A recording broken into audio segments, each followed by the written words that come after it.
എടാ മോനെ, ഹാപ്പി അല്ലടാ? ഹാപ്പി ആണോ നിങ്ങള്? Yes, welcome back to Saala learning. It's me Sreebhama S B. അപ്പൊ ഹാപ്പി ആയിട്ടാണോ നിങ്ങൾ ഇരിക്കുന്നത്? കാരണം വെക്കേഷൻ ആണ്. ഇനി എന്തല്ലേ, വെക്കേഷൻ ആകുമ്പോൾ നമ്മൾ ഫുൾ എൻജോയ് മൂഡാണ്, നമുക്കറിയാം. സോ എന്തൊക്കെയാണ് നിങ്ങളുടെ വെക്കേഷൻ പരിപാടികൾ? പലരും പല രീതിയിലുള്ള പ്ലാനുകളൊക്കെ ഇപ്പൊ തന്നെ സെറ്റ് ചെയ്തു. നിങ്ങൾ ഓൾറെഡി അത് ഇംപ്ലിമെന്റ് ചെയ്ത് കഴിഞ്ഞിട്ടുണ്ടായിരിക്കും അല്ലേ? ചില ട്രിപ്പ് പോയിട്ടുണ്ടായിരിക്കും, ചിലർ എന്താണ് ഫാമിലി ഗ്യാതറിംഗ് ഉണ്ടായിരിക്കും, ചിലപ്പോൾ വിരുന്ന് പോയിട്ടുണ്ടായിരിക്കും, ആൻഡ് ഗെയിം കളിക്കുക, കിടന്നുറങ്ങുക, എന്തൊക്കെ പരിപാടികളാണ് അല്ലേ? സോ വെക്കേഷൻ നിങ്ങളുടെ പ്ലാൻ ഒക്കെ ഗംഭീരമായിട്ട് നടന്നിട്ടുണ്ടായിരിക്കും. അപ്പൊ അതിന്റെ ഇടയിൽ ഈ വെക്കേഷൻ എങ്ങനെ നിങ്ങൾക്ക് കുറച്ചും കൂടി യൂട്ടിലൈസ് ചെയ്യാന്ന് മിസ് പറഞ്ഞു തരട്ടെ. അത് എന്റേതായിട്ടുള്ള ടിപ്പാണ്. നിങ്ങൾക്ക് എന്ത് ചെയ്യാം, നിങ്ങളുടേതായിട്ടുള്ള ടിപ്പും താഴെ കമന്റ് ബോക്സിൽ കമന്റ് ചെയ്യാം. ഓരോരുത്തരുടെയും ടിപ്പ് മിസ് നോക്കൂട്ടോ. അപ്പൊ നിങ്ങൾക്ക് നിങ്ങളുടേതായിട്ടുള്ള ഐഡിയ പറയാം. ഞാൻ നിങ്ങൾക്ക് യൂസ്ഫുൾ ആകുന്ന തോന്നുന്ന കുറച്ച് ഐഡിയാസ് പറഞ്ഞുതരാം. ഞാൻ ഇംപ്ലിമെന്റ് ചെയ്തിട്ടുള്ള കാര്യങ്ങളാണ്, നിങ്ങളുടെയൊക്കെ പ്രായത്തിൽ ചെയ്തിട്ടുള്ള കാര്യമാണ്. അപ്പൊ ഓരോന്നോരോന്നായി മിസ് പറഞ്ഞുതരാം. ഫസ്റ്റ് വേണ്ടെന്ന് പറയുന്നത് ഹെൽത്ത് ഈസ് വെൽത്ത്. അതാണ് മെയിൻ കാര്യം. കാരണം ഹെൽത്ത് ആണ് വെൽത്ത് അല്ലെ? ഹെൽത്ത് ഇല്ലെങ്കിൽ ഒരു കാര്യം നടക്കില്ല. സോ നമ്മൾ ഹാപ്പി ആയിട്ടിരിക്കണമെങ്കിൽ, നല്ല ആരോഗ്യം വേണമെന്നുണ്ടെങ്കിൽ നമ്മൾ എന്ത് ചെയ്യുക, നല്ല ഭക്ഷണം കഴിക്കുക, നല്ല ഫുഡ് കഴിച്ച്, നല്ല വെള്ളമൊക്കെ കുടിച്ച് റെസ്റ്റ് എടുക്കാം. ഈ ദിവസങ്ങളിൽ നിങ്ങൾ മാക്സിമം എന്ത് ചെയ്യുക, സ്ലീപ്പ് ഒക്കെ ചെയ്ത് നന്നായിട്ട് റെസ്റ്റ് എടുക്കുക. അതിനോടൊപ്പം കുട്ടി എക്സസൈസ്, ഇപ്പൊ നിങ്ങളുടെ പ്രായത്തിൽ ചെയ്യാൻ പറ്റിയ കുട്ടി എക്സസൈസുകളൊക്കെ ഉണ്ടാവില്ലേ? ചെറിയ വാമപ്പ്, ചെറിയ നടത്തം, അങ്ങനെയുള്ള കുട്ടി കാര്യങ്ങളും കൂടെ ചെയ്യാൻ വേണ്ടി ശ്രമിക്കുക. അപ്പൊ നമുക്ക് ഹെൽത്തും കുറച്ച് ഇമ്പ്രൂവ് ചെയ്യാൻ പറ്റും. മൊത്തത്തിൽ നമുക്കൊരു എനർജിയും കാര്യങ്ങളൊക്കെ കിട്ടും. പിന്നെ നമ്മൾ ചെയ്യേണ്ട കാര്യം എന്താണെന്ന് വെച്ചാൽ, നല്ല രീതിയിൽ നിങ്ങൾക്ക് ഗെയിമൊക്കെ കളിക്കാൻ ഇഷ്ടമുള്ള മക്കളാണെന്നുണ്ടെങ്കിൽ ഗെയിമൊക്കെ കളിക്കാം. പക്ഷെ മൊബൈൽ ഫോണിലല്ല, ഓൺലൈനായിട്ട് ഇരുന്നിട്ടല്ല, ഔട്ട്ഡോർ ഗെയിമുകൾ കളിച്ചോ. അപ്പൊ നിങ്ങൾക്ക് ഇഷ്ടമുള്ള ഒരുപാട് ഗെയിം ഉണ്ടാവല്ലോ, ഫുട്ബോൾ, ക്രിക്കറ്റ്, അത് ഓട്ടം ചാട്ടം, അങ്ങനെ ഒരുപാട് പരിപാടി അല്ലേ? അതൊക്കെ നിങ്ങൾക്ക് എന്ത് ചെയ്യാം, നിങ്ങളുടെ ഫ്രണ്ട്സിന്റെ ഒപ്പം പ്ലാൻ ചെയ്തിട്ട് ഔട്ട്ഡോർ ആയിട്ടുള്ള ഗെയിംസ് കൂടുതലായിട്ട് കളിച്ചാൽ നിങ്ങൾക്ക് എന്ത് ചെയ്യാൻ പറ്റും എന്ന് വെച്ചാൽ, ഹെൽത്തും കുറച്ച് സെറ്റ് ചെയ്യാൻ പറ്റും, അതുപോലെ മൈൻഡൊക്കെ കുറച്ച് റീഫ്രഷ് ആയിട്ട് കിട്ടും. അപ്പോൾ ഏറ്റവും അടിപൊളിയായിട്ടുള്ള കാര്യം, ഫ്രണ്ട്സിന്റെ ഒപ്പം കൂടിയിട്ട് പുറത്തൊക്കെ പോയിട്ട് കുറച്ച് സമയമൊക്കെ എന്ത് ചെയ്യുക, എൻജോയ് ചെയ്ത് കളിക്കാം. ഇതൊക്കെ ഇപ്പോഴല്ലേ പറ്റുക, വെക്കേഷൻ സമയത്താണല്ലോ പറ്റുക അല്ലേ? അപ്പൊ അതൊക്കെ നിങ്ങൾ എന്ത് ചെയ്യുക, എൻജോയ് ചെയ്യാം. പിന്നെ നിങ്ങൾക്ക് പുതിയൊരു ഹാബിറ്റ് ഉണ്ടാക്കി എടുക്കണം എന്ന് ആഗ്രഹിക്കുകയാണെങ്കിൽ ഏറ്റവും അടിപൊളിയായിട്ടുള്ള ഒരു കാര്യമാണ് ബുക്ക് റീഡ് ചെയ്യുക.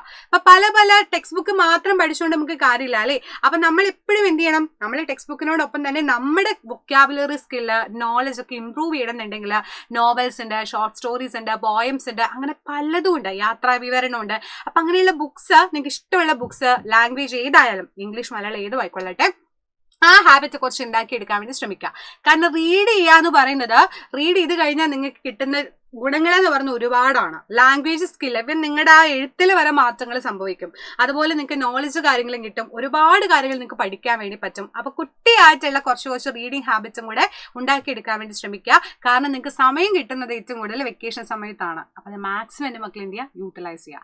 പിന്നെ ചെയ്യേണ്ട മറ്റൊരു കാര്യം, നിങ്ങൾക്ക് പലർക്കും പല സ്കില്ലാണ്. ചിലർ പാട്ട് പാടും, ഡാൻസ് കളിക്കും, ഡ്രോയിങ് ചെയ്യുന്നവരുണ്ടായിരിക്കും, അങ്ങനെ പല സ്കില്ലാണ്. ആ സ്കില്ലും ഒപ്പം തന്നെ ഇമ്പ്രൂവ് ചെയ്യണം. അപ്പൊ നിങ്ങൾക്ക് ക്ലാസ്സിന് പോവാം, അല്ലെങ്കിൽ നിങ്ങളുടേതായിട്ടുള്ള രീതിയിൽ ഇമ്പ്രൂവ് ചെയ്യാൻ വേണ്ടി ശ്രമിക്കാം. അപ്പൊ ഇപ്പോഴുള്ള ദിവസങ്ങളിൽ നിങ്ങളുടേതായിട്ടുള്ള സ്പേസിൽ എന്താണോ നിങ്ങൾക്ക് ഇഷ്ടമുള്ള കാര്യം, അതിന് എന്ത് ചെയ്യുക, കുറച്ച് സമയം മാറ്റി വെച്ച് അതിനനുസരിച്ചിട്ട് എന്ത് ചെയ്യുക, പ്ലാനുകളൊക്കെ സെറ്റ് ചെയ്ത് മിടുക്കറായിട്ട് സ്കില്ലും ഇമ്പ്രൂവ് ചെയ്ത് സെറ്റ് ആയിട്ട് വേണം നമുക്ക് വെക്കേഷൻ കഴിഞ്ഞിട്ട് ക്ലാസ്സിലോട്ട് പോകാൻ. റെഡി? പിന്നെ ചെയ്യേണ്ട കാര്യം എന്താണെന്നറിയോ? നമുക്കറിയാം നമ്മുടെ പരീക്ഷകളൊക്കെ ഇനി എന്ന് പറയുമ്പോഴാണ്, പ്രത്യേകിച്ച് ഞങ്ങളുടെ 7ാം ക്ലാസ് പറയുന്നത് ഭയങ്കര ഇമ്പോർട്ടന്റ് ആയിട്ടുള്ള ഒരു ക്ലാസ്സാണ്. USS പരീക്ഷ എന്ന് പറയുന്നത് എന്ന് പറയുമ്പോഴേക്കും വരും. അതിന്റെ തൊട്ടപ്പുറത്ത് തന്നെ പബ്ലിക് എക്സാം. മൊത്തം നിങ്ങൾ ലോക്ക് ആവാൻ പോകുന്ന ഒരു സമയമാണ് ഇനി അങ്ങോട്ടേക്ക്. അപ്പൊ ഉള്ള ദിവസങ്ങളിൽ എന്ത് ചെയ്യണം, പഠിക്കുക എന്നുള്ളത് കുറച്ച് ഇമ്പോർട്ടന്റ് ആയിട്ടുള്ള കാര്യം തന്നെയാണ്. അപ്പൊ ഇച്ചിരി സമയം മതി, ഒരുപാട് സമയം ഒന്നും വേണ്ട.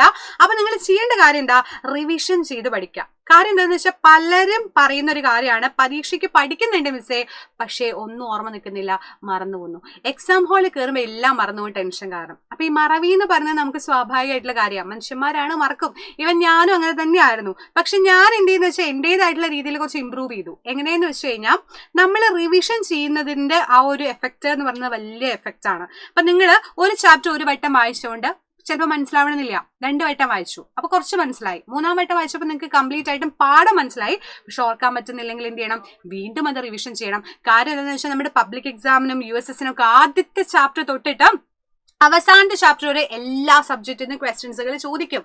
അപ്പോൾ ആദ്യത്തെ ചാപ്റ്റർ പോയിട്ട് ഇപ്പോഴത്തെ ചാപ്റ്ററിന് ഓർമ്മയില്ല എന്ന് പറയുന്ന നിങ്ങൾ പലരും ഉണ്ട് അല്ലേ? അപ്പൊ അതൊക്കെ സെറ്റ് ചെയ്യണമെങ്കിൽ എന്ത് ചെയ്യണം, ആദ്യം മുതൽ കുറച്ച് സമയം എടുത്ത് പഠിക്കാം. അപ്പൊ റിവിഷൻ ചെയ്ത് പഠിക്കുക എന്നുള്ളതാണ് പ്രധാനപ്പെട്ട കാര്യം. എല്ലാ ചാപ്റ്റേഴ്സുകൾ കവർ ചെയ്തിട്ട് തന്നെ ഇനിയുള്ള പരീക്ഷകൾക്ക് പോകണം. അപ്പൊ റിവിഷൻ എന്ന് പറയുന്നത് വളരെ പ്രധാനപ്പെട്ട ഒരു കാര്യമാണ്. അപ്പൊ റിവിഷൻ എങ്ങനെ ഇപ്പൊ ചെയ്യും അല്ലെ? വളരെ കുറഞ്ഞ സമയം കൊണ്ട് എങ്ങനെ പഠിക്കും? ഇതൊക്കെ നിങ്ങളുടെ പ്രശ്നമാണെന്ന് മിസ്സിന് അറിയാം. റിവിഷൻ ചെയ്യണമെങ്കിൽ ഒരു മടിയാണ്, ഒറ്റയ്ക്ക് ചെയ്യാൻ മടിയാണെന്നൊക്കെ പറയുന്ന മടിയന്മാരുണ്ടായിരിക്കാം. അവർക്ക് വേണ്ടിയിട്ടും ഞാൻ സിമ്പിൾ ആയിട്ടുള്ള ഒരു കാര്യം പറയാം. കാര്യം എന്താണെന്ന് വെച്ചാൽ നമ്മുടെ പരീക്ഷയ്ക്ക് ഈ പരീക്ഷ പോലെ തന്നെ പ്രധാനപ്പെട്ട USS എക്സാമും ഉണ്ട്. അതിന് പ്രിപ്പയർ ചെയ്യാന്നുള്ളതും വളരെ ഇമ്പോർട്ടന്റ് ആണ്. അപ്പൊ നമ്മൾ ചാപ്റ്റേഴ്സ് സെറ്റ് ചെയ്യണം. കോൺസെപ്റ്റ് ക്ലിയർ ചെയ്താൽ മാത്രമേ ക്വസ്റ്റ്യൻസുകൾ ആൻസർ ചെയ്യാൻ പറ്റുള്ളൂ. അതിനൊരു ബെസ്റ്റ് ഓപ്ഷൻ ഞാൻ പറഞ്ഞുതരാം. അതാണ് നമ്മുടെ അവഞ്ചേഴ്സിന്റെ എൻഡ് ഗെയിം ബാച്ച്. അതിനകത്ത് ന്യൂ ഇയർ പ്രമാണിച്ച് 15% ഓഫ് എന്റെ മക്കൾക്ക് വരുന്നുണ്ട്.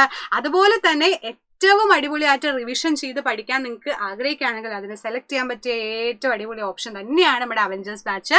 അതിൽ എല്ലാ കാര്യങ്ങളും നിങ്ങൾക്ക് കിട്ടും. അപ്പൊ അതിൽ മാക്സിമം ജോയിൻ ചെയ്യാൻ നോക്കുക. അത് രജിസ്റ്റർ ചെയ്യാൻ മിസ്സോട് മാറി തരുന്നുണ്ട്. ഈ സ്കാൻ കോഡ് യൂസ് ചെയ്യാം. അല്ലെങ്കിൽ താഴെ നമ്പർ ഉണ്ട്, നമ്പറിലെ വഴി നിങ്ങൾക്ക് എന്ത് ചെയ്യാം, കോൺടാക്ട് ചെയ്യാൻ വേണ്ടി പറ്റും കേട്ടോ. അപ്പൊ മാക്സിമം യൂട്ടിലൈസ് ചെയ്യണേ. മിടുക്കറായിട്ട് എന്റെ മക്കൾ എന്ത് ചെയ്യണം, ജോയിൻ ചെയ്യണം. അപ്പൊ ഇപ്പൊ ജോയിൻ ചെയ്യണമെങ്കിൽ ഒരു ചെറിയൊരു കുഞ്ഞൊരു സർപ്രൈസും കൂടി ഉണ്ട്. 31-ാം തീയതി ഡിസംബർ 31 വരെ, അതിന് മുമ്പ് നിങ്ങൾ ജോയിൻ ചെയ്യുകയാണെന്നുണ്ടെങ്കിൽ അതിൽ നിന്ന് സെലക്ട് ചെയ്യുന്ന 5 പേർക്ക്, ഇപ്പൊ ജോയിൻ ചെയ്ത മക്കളുണ്ടാവും, ജോയിൻ ചെയ്യാൻ പോകുന്നവരെ 31-ന് മുമ്പ് ജോയിൻ ചെയ്യുന്നവരാണെങ്കിൽ അതൊന്ന് സെലക്ട് ചെയ്യുന്ന 5 പേർക്ക് സ്മാർട്ട് വാച്ച് ഗിഫ്റ്റ് ആയിട്ട് കിട്ടുന്ന ഒരു ഗീവ് എവേയും കൂടെ നമ്മൾ നടത്തുന്നുണ്ട്. ഈ മോനെ പിന്നെ എന്ത് വേണമല്ലേ? അപ്പൊ വെക്കേഷൻ ഒക്കെ അടിച്ചു പൊളിക്കാൻ പറ്റിയ ഏറ്റവും അടിപൊളി ഓപ്ഷനും കിട്ടിയിട്ടുണ്ട്, പഠിക്കാനുള്ള സെറ്റപ്പും കിട്ടിയിട്ടുണ്ട്. ഇനി എന്ത് വേണം, പഠിച്ചാൽ പോരെ. So happy vacation. വെക്കേഷൻ ഒക്കെ അടിച്ചു പൊളിച്ചോളൂ. നിങ്ങളുടെ ടിപ്സുകൾ, നിങ്ങൾക്ക് ഇതുപോലെയുള്ള വെക്കേഷൻ ടിപ്സുകളൊക്കെ ഉണ്ടെങ്കിൽ അത് താഴെ കമന്റ് ബോക്സിൽ കമന്റ് ചെയ്യാനും മറക്കണ്ട കേട്ടോ. And thank you so much. And new ഇയറും എല്ലാ പരിപാടി ഉഷാറായി തന്നെ നടക്കട്ടെ. And wish you all the very best. Happy vacation. Thank you so much. Bye by.